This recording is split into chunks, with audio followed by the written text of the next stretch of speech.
যুবসাথীর form জমা দেওয়ার জন্য ভাবছো বিডিও অফিস বা অ্যাসেম্বলিতে যাবে, সেখানে গেলে কিন্তু তোমাকে সারাদিন ধরে সেখানে লাইন ধরে দাঁড়িয়ে থাকতে হতে পারে, কারণ সেখানে কিন্তু লাইনে প্রচন্ড ভিড় হচ্ছে।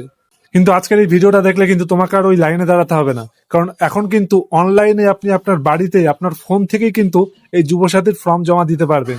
কি করে অনলাইনে যুবসাথীর ফর্ম ফিল আপ করবেন, চলো আজকের ভিডিওতে জেনে নেই। আর ভিডিওটা ইনফরমেটিভ মনে হলে বেশি বেশি করে শেয়ার করে দেবে, কারণ এরকম কিন্তু বড় লাইনে দাঁড়ানোর মতো অনেকেরই পরিস্থিতি থাকে না। আর এরকম ইনফরমেটিভ ভিডিও পাওয়ার জন্য কিন্তু অবশ্যই আমাদের চ্যানেলটিকে সাবস্ক্রাইব বা ফলো করে আমাদের সঙ্গে থাকো। এর জন্য তোমরা তোমাদের ফোন থেকে গুগল ওপেন করবে এবং গুগল থেকে সার্চ করবে স্বনির্ভর বাংলা। স্বনির্ভর বাংলা বলে সার্চ করবে। সার্চ করলে প্রথম যে সাইটটা দেখতে পাচ্ছ এই সাইটটাকে তোমরা ওপেন করবে। ওপেন করলে এরকম একটা ইন্টারফেস দেখা যাবে। সবার ফার্স্টে যে লোগোটা রয়েছে স্বনির্ভর বাংলার, এই লোগোতে তোমরা ক্লিক করবে। ক্লিক করলে এখানে এরকম ইন্টারফেস দেখা যাবে। সবার ফার্স্টে রয়েছে স্বনির্ভর Bangla log in, Bangla Yuvasathi apply, এই যে অপশনটা বাংলা যুবসাথী অ্যাপ্লাই, এইখানে ক্লিক করবে। ক্লিক করার পরে এরকম একটা ইন্টারফেস দেখতে পাচ্ছ। এখানে কিন্তু কি কি ডকুমেন্টস লাগবে সমস্ত ডকুমেন্টসের লিস্ট এখানে দেওয়া রয়েছে।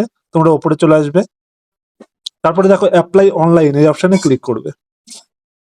অ্যাপ্লাই অনলাইনে ক্লিক করার সাথে সাথে এখানে কিন্তু তোমাকে ফোন নাম্বার দিয়ে লগ ইন করতে হবে। চেষ্টা করবে সেই নাম্বারটাই দেওয়া যেটা তোমার ব্যাংকের সাথে লগ ইন রয়েছে, মানে ব্যাংকে যে এই ফোন নাম্বারটা লিঙ্ক রয়েছে সেই নাম্বারটা এখানে লিখে দেবে। তারপর ক্যাপচারটা লিখে দেবে। তারপর ওটিপি, গেট ওটিপি অপশনে ক্লিক করবে। তোমার সেই ফোন নম্বরে একটি ওটিপি চলে যাবে, সেই ওটিপিটা এখানে লিখে দেবে। তারপরে লগ ইন অপশনে ক্লিক করবে। লগ ইন হতে একটু সমস্যা হতে পারে, তাই বারবার লগ ইন করবে যতক্ষণ না লগ ইন হয়। তারপর দেখবে এরকম একটা ফর্ম ওপেন হয়ে যাবে। ফর্মে তোমার সমস্ত ডিটেলস একদম সঠিকভাবে দেবে।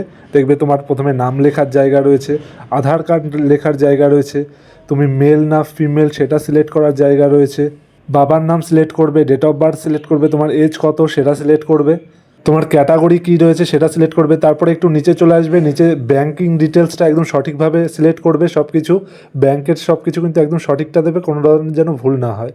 এবং তোমার কিন্তু মাধ্যমিকের ডিটেলস যাবে, সেই ডিটেলসগুলো কিন্তু একদম সঠিকভাবে তুমি পূরণ করে দেবে। পূরণ করলে একদম লাস্টে দেখতে পাচ্ছ সাবমিট অপশান দেখতে পাচ্ছ, এই সাবমিট অপশানে ক্লিক করবে। সাবমিট অপশানে ক্লিক করার পর কিন্তু তোমাদের ডকুমেন্টস আপলোড করার জায়গা চলে আসবে। সেখানে সমস্ত ডকুমেন্টস কিন্তু তোমরা পিডিএফ ফাইল হিসেবে একদম সঠিক মাপে সাবমিট করে দেবে। সাবমিট করার সাথে সাথেই কিন্তু তুমি একটা অ্যাপ্লিকেশান নাম্বার পেয়ে যাবে। সেই অ্যাপ্লিকেশানটা নাম্বার দিয়ে কিন্তু পরবর্তীতে তুমি তোমার স্ট্যাটাস চেক করতে পারো। আশা করি তুমি বুঝতে পেরেছো। যদি বুঝতে কোনো সমস্যা থাকে অবশ্যই কমেন্টে জানাবে। কোনো কোয়ারি থাকলে আমরা কিন্তু তার জবাব দেওয়ার চেষ্টা করব।